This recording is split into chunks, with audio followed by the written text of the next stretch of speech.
ছাত্র জনতার গণঅভ্যুত্থানের পর থেকে বাংলাদেশের রাজনীতিতে আমূল পরিবর্তন লক্ষ্য করা গেছে। শেখ হাসিনার প্রতি দীর্ঘদিন ভারতের সমর্থন এবং দেশ ছেড়ে সেই ভারতেই আশ্রয়, সব মিলিয়ে ভারত ও বাংলাদেশের সম্পর্কে টানাপোড়েন তৈরি হয়। প্রতিবেশী দুই দেশের সম্পর্কের অবনতি হলেও পাকিস্তানের সঙ্গে কূটনৈতিক সম্পর্ক জোরালো হতে থাকে। বাংলাদেশের বন্দরে ভিড়ে পাকিস্তানের পণ্যবাহী জাহাজ। এদিকে বেশ কিছুদিন ধরেই পাকিস্তান ও বাংলাদেশের মধ্যকার পররাষ্ট্র সচিব পর্যায়ের বৈঠকের কথা শোনা যাচ্ছিল।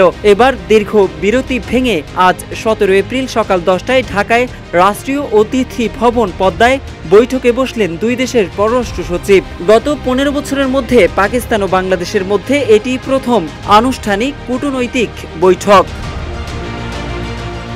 বৈঠকে বাংলাদেশ পক্ষের নেতৃত্ব দিচ্ছেন পররাষ্ট্র সচিব মোহাম্মদ জসিমউদ্দিন এবং পাকিস্তান পক্ষের নেতৃত্ব দিচ্ছেন দেশটির পররাষ্ট্র সচিব আমনা বালুচ। বৈঠকে অংশ নিতে গতকাল ঢাকায় এসে পৌঁছান পাকিস্তানের পররাষ্ট্র সচিব। প্রায় 1.5 দশক পর স্থবির দ্বিপক্ষীয় সম্পর্ক এগিয়ে নিতে পাকিস্তান উদ্যোগী হয়েছে, আর ব্যবসা বাণিজ্য সহ বিভিন্ন ক্ষেত্রে সহযোগিতার মাধ্যমে দুই দেশের সম্পর্ক স্বাভাবিক করতে আগ্রহী বাংলাদেশও। এখন যে কোনো ব্র্যান্ডের পুরাতন এসি বদলে নতুন ওয়ালটন এসিতে উপভোগ করুন 25% ছাড়। ইতোমধ্যেই দুই দেশের মধ্যে সম্পর্ক স্বাভাবিক করার অংশ হিসেবে পাকিস্তানের প্রধানমন্ত্রী শেহবাজ শরীফ ও বাংলাদেশের অন্তর্বর্তী সরকারের প্রধান উপদেষ্টা ডক্টর মোহাম্মদ ইউনুসের মধ্যে কায়রো ও নিউ ইয়র্কে দুবার বৈঠক অনুষ্ঠিত হয়েছে। এরপর থেকে বাংলাদেশ পাকিস্তানি নাগরিকদের জন্য ভিসা প্রক্রিয়া সহজ করেছে এবং সরাসরি নৌপথ চালু করেছে। পাকিস্তান জানিয়েছে দেশটি বাংলাদেশের সঙ্গে সাংস্কৃতিক বিনিময়, বাণিজ্য, পর্যটন ও বিনিয়োগ বাড়াতে আগ্রহী।